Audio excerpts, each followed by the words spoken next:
First speaker, we're very happy that we have Niels Brabandt. Niels has been on the main stage at the NSA in Washington. He was the first guy there to be allowed to speak about fees in the history of NSA. How to run a speaking business, how to speak on great on stage, national, internationally. What a great Dutch opening. Great people. A guy who lives in the UK to the US to speak about speaking fees? And the answer is absolutely not. Sales is a topic that is owned by the United States. You do not find a single country on earth which has more speakers about sales than the United States of America. So why do they ask me to speak about fees? Reason number one could be they are really desperate. That hopefully has not been the reason. Reason number two could be they didn't find anyone else who was willing to do so, so they decided to give this role to someone who's going to leave the country within a week after he spoke there. Reason number three could be the study, and I think it's the study. We took a look for a big customer of us into the speaking market. Why do some speakers succeed, and why do some speakers desperately try to get booked? But nothing else happens than they trying to promote themselves to the market, but nothing in real revenue happens. Number one is going to be the commitment. All the speakers we have seen on an international stage, and especially the most successful ones, when I've seen them sitting in the audience at international conferences, they have done nothing else than sitting there with a notepad, writing down everything that is new to them. Nothing else than learning, learning, and learning. Even if they are already very successful, they never stop to start from a point where they say, I know a bit, but I by far do not know enough. I can give you an example. Ruby has been speaking at an international conference. Ruby in the back, president of NSA, and Rob Waldo Waldman has been speaking there as well. When he came off stage, and he's tremendously successful as well as Ruby, his first point when he approached Ruby was, what can I do better? What do you think can I do better? And I see way too many speakers, especially on the continent and the UK, who are very self-satisfied with who they are, what they do, and what they speak about. I see some speakers, including, for example, referee colleagues. I've been a professional referee who do the same keynote for years and years and years over and over and over again, even if their knowledge is clearly outdated. If you think that in nowadays markets you can succeed with one standard keynote that will run very well in the first year, will run more or less okay in the second year, and you will disappear from the market in the third year. Because clients, meanwhile, thoroughly check, what do you actually say? Where does your knowledge come from? And they also check for one thing which is very important for the audience. Why do you actually speak? And the main reason I normally see why people speak is, and now you think, in a mission, I had a vision to, no. Most speakers I see have a story which is more or less like, I've been made redundant in a large-sized company. I didn't find a job on an appropriate level of payment, so I now became self-employed, being and then they start with world thought leader of fill in the gap, any topic. They just saw that somewhere, that people in the speaking industry call themselves world famous, and they just copy it. And then they wonder why this actually does not really work, but they pretend that it's actually working. And even worse, I think in the speaking industry, we soon will have more speaker coaches than speakers on the market.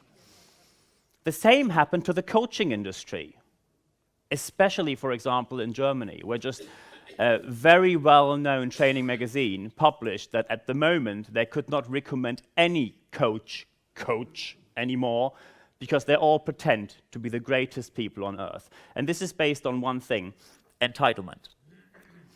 People think they are entitled to something. You leave a certain industry, and just because you have been successful there, you think you have a right to succeed on the market. And this is not how it goes. When you are in this circus of international speaking, you more or less meet the same people over and over again, and it's a very limited number of people. These are always learning people, but sometimes you see one of these self-important people who just appear once, tell the world how great they are, but you never see them again.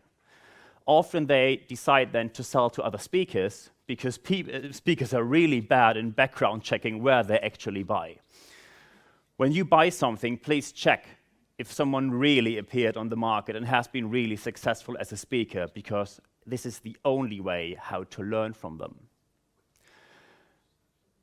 If you leave a certain market and you have been successful there, maybe you know that guy, and I think here you know, right? Do you know him? Yes? Who is it? Name? Edwin van der Sar, exactly. I can't do this Dutch accent, this is why I ask others to do it. He has been a goalkeeper. Ajax Amsterdam, Juventus Turin, Fulham, Manchester United, still named the most important, most successful goalkeeper playing at Manchester United since Peter Schmeichel, which is a big compliment, especially in the UK. He resigned in 2011. But the club he came from, Noordwijk, had a problem. The main goalkeeper has been injured. So he has been asked if he could return after 5 years with no training, no actual playing practice. So he returned to his very first game in Noordwijk, second league in the Netherlands, against Quick Boys. Ketel, well, very difficult to pronounce. And this is what happened in his very first game. Watch his reaction.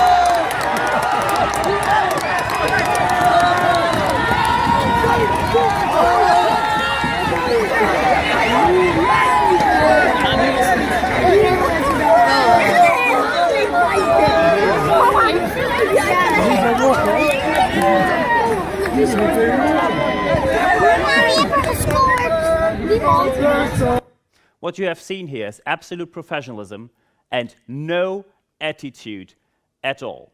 He refused to give interviews about it. He refused to be on a major newspaper somewhere. This is how, for example, a professional speaker returning on stage would act as well. He has not been prepared for that, but he delivered when he has been asked to. And I can give you an example of last week. Last week I spoke at a conference, and just before me, a sales speaker should speak about cold calling. And because the other speaker just before him ended too early, they asked him, could you do 45 minutes instead of 30? And he said, no, I'm not prepared for that. How thin must your expertise be if you're not able as a professional speaker in your topic to spontaneously cover 15 minutes? How sad is that? If you are in your topic and someone wakes you up at night and tells you on stage, now 30 minutes, it has to be absolutely no problem. Craig Valentine, Toastmaster World Champion. I'm not very keen on these speaker titles, but Craig Valentine told me one thing when I've been at the Cavett Institute during my first NSA convention in Indianapolis. He told me it's not about getting ready, it is about being ready. And by the way, here's another important point. I could easily have given you that line pretending it's mine. And lots of speakers do that. I don't know why. It speaks for you when you give the source where you have something from, because it shows that you did research.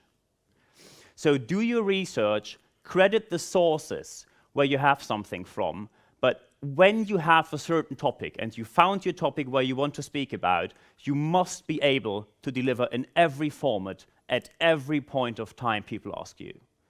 If you are only ready after 2 weeks of preparation, then it simply means you are at the very beginning and you really should not be on stage. Just 3 days ago, I've been at the CeBIT, and one guy should speak. Tall guy should talk about IT, standing there 2 minutes before he should be on stage, and he should only announce his own boss, 30 seconds. And he was standing there, and suddenly you saw he was freezing, obviously totally unprepared. And when they told him 30 seconds, He turned to me and said, "You're a professional speaker, you're going to do this," and ran off. And I stood there with the microphone in my hand, and the only thing I knew was the title and the name of the person following up. But as a professional speaker, I mean, it's 30 seconds. A name, a title, and a bit around that. If you're not able to do that, how thin is the level of your professionalism? And one thing that really keeps us back from developing is, and I have to name it very straightforward, we are severely dishonest amongst each other. We lie about fees, we lie about how busy we are, and please don't clap for that. Thank you. And we lie when it comes to feedback. I often hear that people tell me, when you give feedback to your colleagues, you have to be nice and appreciative. No. You have to be the most straightforward because you are the only people who give honest feedback. If you speak at a customer conference and they don't like it, what is going to happen is that people tell you, "Yeah, thank you, it was really nice. Have a safe journey back now." Yeah, so they will just never book you again. One of my coaches is in this room. It's Michael Rosier. You coached me. Maybe you remember in Frankfurt. That was the time where I was still doing my referee story with the flag. Maybe you remember. And he told me, "You want to speak in front of CEOs. Do you know how this looks like? Waving around with a flag? Ridiculous. This is how it looks like." That has not been very nice, and that has not been what I wanted to hear.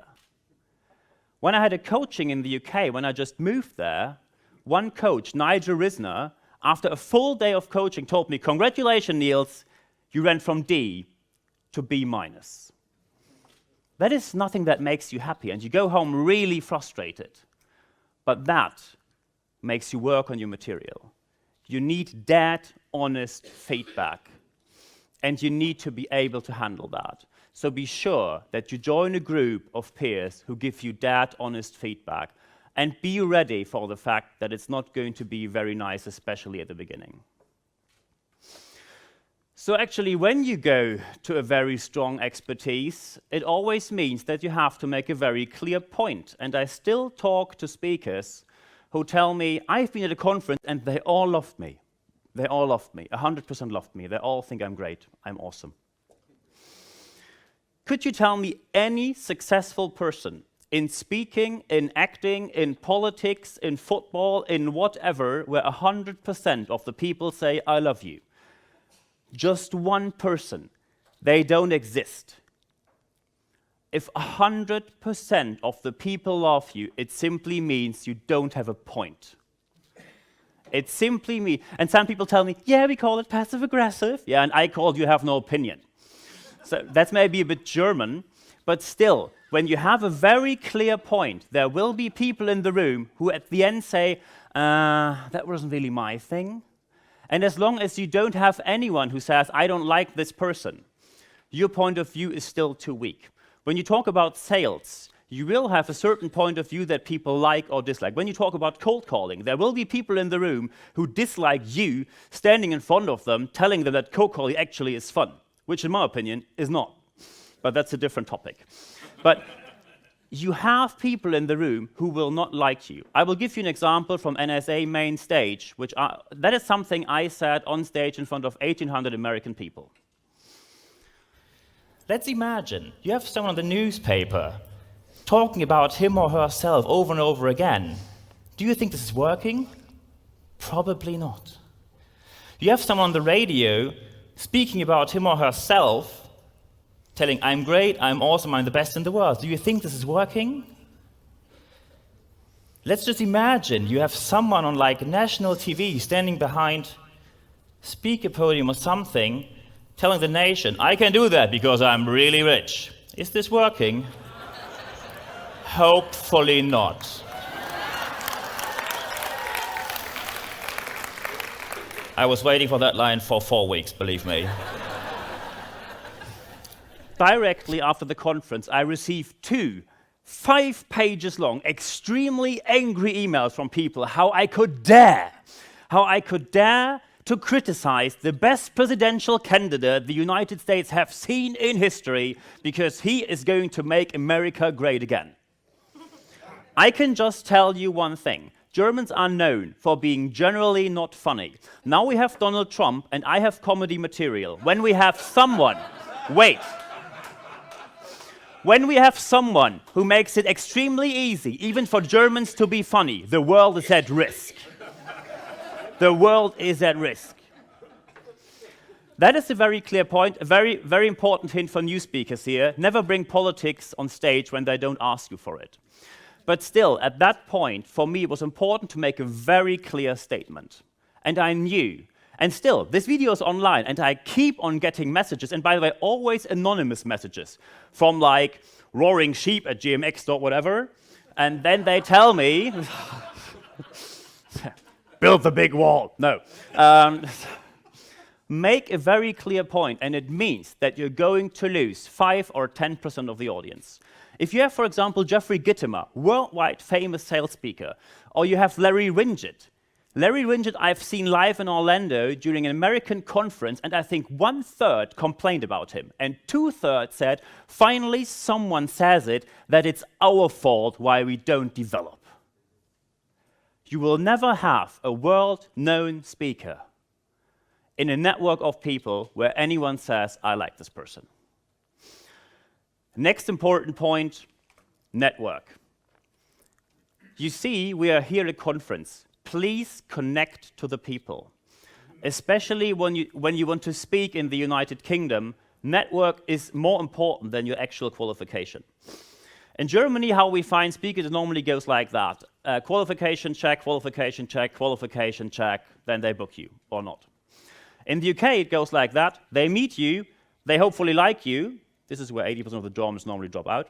So they meet you, they like you, drink, drunk, hammered like a legend, you close the pub with them, and then they book you. Yeah. And then they check if you're actually capable of doing the job after that. So it is very different, but the network in the speaking industry is one of the most important things you can have. If you miss out the network, and if you only do one convention or no convention at all, you miss out the largest opportunity. 50 to 60% of my business comes from referrals. And now I know what people will tell me. Oh, for me it's more difficult. I live in a bit more smaller town. I don't live in London or Amsterdam or Paris. I can tell you one thing. This is the view outside the city where I grew up, outside the window of the house of my parents. You see, massive industrial place. The center of the German economy is taking place here. So if you turn to the right, that's the only thing that actually brings business. It's the cemetery. That was the only thing close to my parents' place. If you look left, it's about the same. As soon as you keep telling yourself that you don't have the education, or you don't have the network, or for reason X you can't make it, you are doing nothing else than the same cheap excuse unsuccessful speakers do, blaming others for your own unsuccessful business. No matter where you come from, and as you've seen, I grew up in a very small village, 4,000 people were living there. That is definitely quite far away from anything that is named business. Meanwhile, and only 3 years after I started to join speaking associations, they asked me to host expert tables, which in my opinion is still one of the most important formats we have. They asked me to do workshops. In the back you see Scott Friedman and Ruby, who's sitting in the back. We had a workshop together at NSA. They asked you to be live on TV for them. They actually just pulled me out like, oh, you're live on TV, sit here. 3, 2, 1 questions, so you should be prepared with your topic. Otherwise, 1,500 people are going not to be too impressed by your performance. And sooner or later, they're going to ask you to join them on big stage. And between that and my very first step in the speaking industry, 3 years. Not a single day more. But in 3 years, 28 conferences, countless regional meetings, countless days of investing in your personal development and coaching. I said that during the network meeting we had yesterday, I invest 30 to 40 days of training in myself each and every year to stay on top of my topic. And in my opinion, if you do a lot less, which means you only do 5 or 10 days, you will simply fall behind because others outperform you. no matter what kind of topic you have, you can never stop learning. This is where it actually started. In 1999, you see on this picture, I've been a bit younger. That's London, by the way. I told my friends sooner or later I'm going to move to London. And I tell you, when you tell your friends or your colleagues you want to be a very known speaker, the same will happen that happened to me. Anyone will tell you it's not going to happen. In London, they told me it's too expensive. The British pound is so strong. The rents are so high. The language is so difficult. The culture is so difficult from the German one. That actually is really true. But still, as long as you keep sticking to what other people tell you, you keep yourself back, because just a couple of weeks ago, we signed in for our office at 1 Canada Square, which is the main office building in the United Kingdom. The very important point about that is what I do not like is that people suddenly, after this happened, this main stage appearance, call me an overnight success. I am self-employed since 1998, 18 years of bloody hard work, every year again. Lots of failures, lots of miserable moments. And suddenly there will be something that someone tells you, I think you have talent. Suddenly someone will ask you, do you want to speak at our conference? And these people take a tremendous risk on them because they put their name in the round to promote your business in front of your peers and take themselves back. These people are some sort of talent scouts, but I call them the risk takers because they risk their own reputation to promote your career. And 3 years ago, the first person who asked me to be on the main stage is now in this room, and his name is Paul Terval. If you have an applause, that's the moment. There will be this person, and this person pushes you on some sort of stage. And as soon as people ask you, do you want to be on that stage? Because Paul asked me, do you want to speak in Amsterdam? And I said, well, no. Because I was very new in the industry, in my opinion. And he told me, oh yeah, you will speak. And I said, no. And then he said, well, I actually just booked you in, so it's now a deal. And then I talked for 20 minutes. The year after that for 45 minutes. In 1 year, Ron Culverson, president of NSA, saw me in Amsterdam. The year after that, Ron Carr, president of NSA, saw me speak in Antwerp. Shep Hyken has me seen in Paris. And after these 3 people saw me, main stage happened. I never applied for main stage. The main stage came to me. And this is the only way how it goes in business as well as within our associations. You have to attract the big stage by what you invest. And don't apply and push yourself on a big stage. That never worked and that never will work. As soon as you put your message out and you deliver great quality, you will end up on a big stage, which is awesome. But never think that this is going to last for the end of times. I left main stage to find out next morning that the hotel in Washington actually messed up our reservations, and they told us that we had to move out immediately because my booking was obviously 1 day shorter in their system than I actually thought it is. So within 24 hours from a 5-star plus hotel NSA main stage to a 2-star Days Inn in Connecticut Avenue in Washington, this is how quick it can go. This is how quick it can go.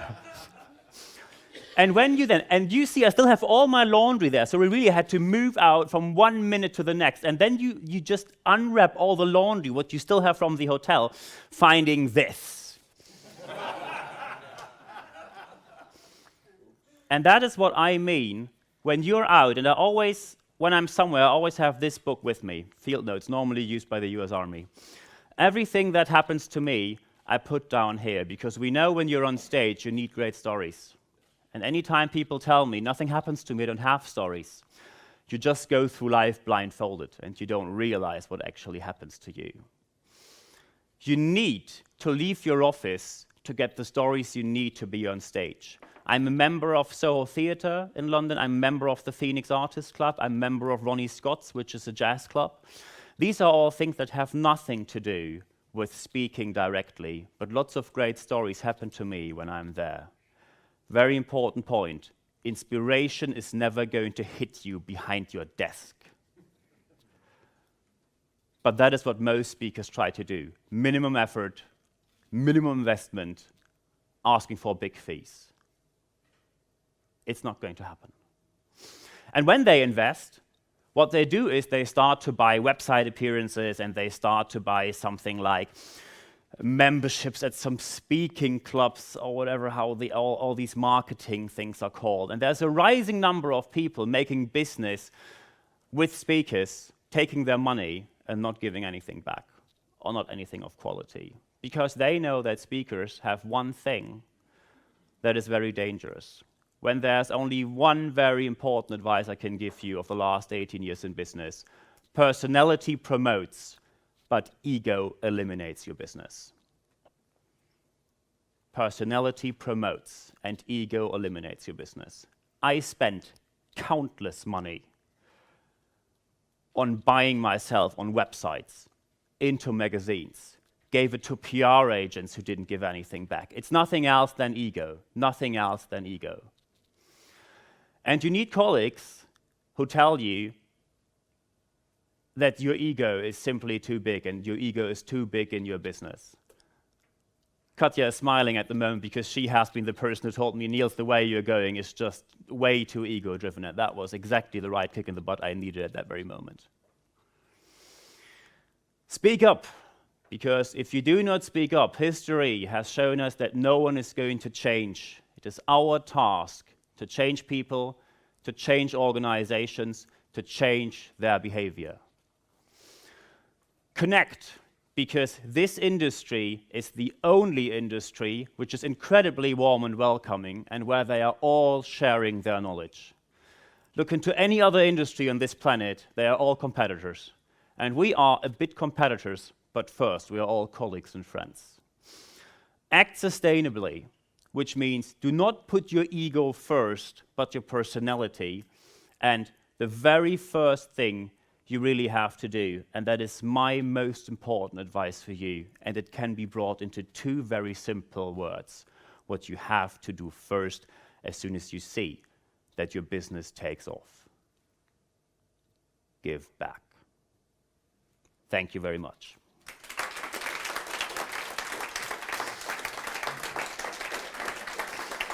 Niels Brabandt